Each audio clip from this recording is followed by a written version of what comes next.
Le ministre du redressement productif lance un appel au patriotisme économique et il va plus loin. Il s'en prend aux voitures coréennes des marques Hyundai et Kia qui font une percée dans le marché européen et français. Il demande aux consommateurs français de bien réfléchir avant d'acheter ces véhicules parce que, dit-il, la marque serait trop dure avec ses ouvriers, avec le social. La réaction n'a pas tardé. Margot Manière, Christophe Vignal. Les voitures coréennes, cible favorite d'Arnaud Montebourg.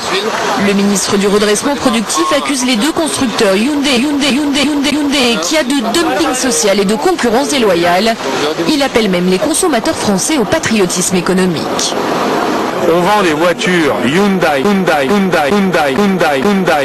Kia avec des ouvriers qui travaillent 12 heures par jour et qui ne sont pas payés avec les droits sociaux, les droits salariaux de l'Union européenne.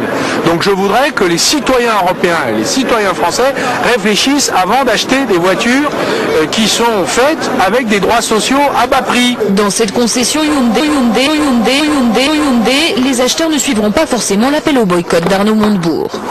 S'y retrouver, qui dit vrai? On va faire le point avec vous, Jean-Paul Chapelle. Bonsoir. 3 questions simples.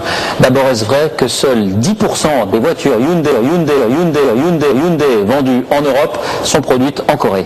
La réponse est oui. Alors, le patron de cette marque a fait une petite approximation, mais au fond, la réalité est là. 78% des voitures Hyundai vendues en Europe sont produites en Europe, essentiellement d'ailleurs en République tchèque. 12% en Corée, donc c'est un peu plus que 10%. Le reste est fabriqué en Inde. Deuxième question, est-ce que les conditions de travail dans ces usines européennes de Hyundai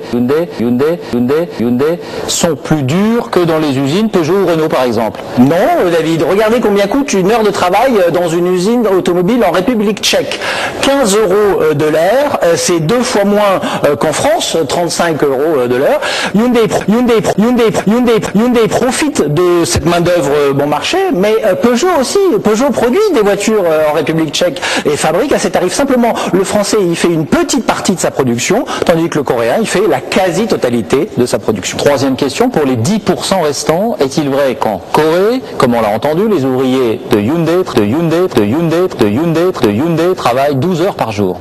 Non, soyons précis. Avant la grande grève de l'été dernier, les ouvriers de Hyundai travaillaient 10 heures par jour. Ils ont obtenu de passer à 9 heures par jour. Alors ça reste néanmoins un rythme plus soutenu qu'en France. Alors pour conclure, Jean-Paul, comment expliquer alors que ces voitures coréennes soient si peu chères et qu'elles aient autant de succès? Eh bien, le constructeur a réduit ses coûts, mais alors partout. Pas d'innovation. Hyundai a surtout copié ses concurrents et il est devenu le champion de la standardisation. Mêmes essieux, même rétroviseurs pour tous les modèles. Aujourd'hui, il est en train de gagner la guerre des prix. Il vend quasiment à prix coûtant, une stratégie très agressive pour gagner des parts de marché en Europe.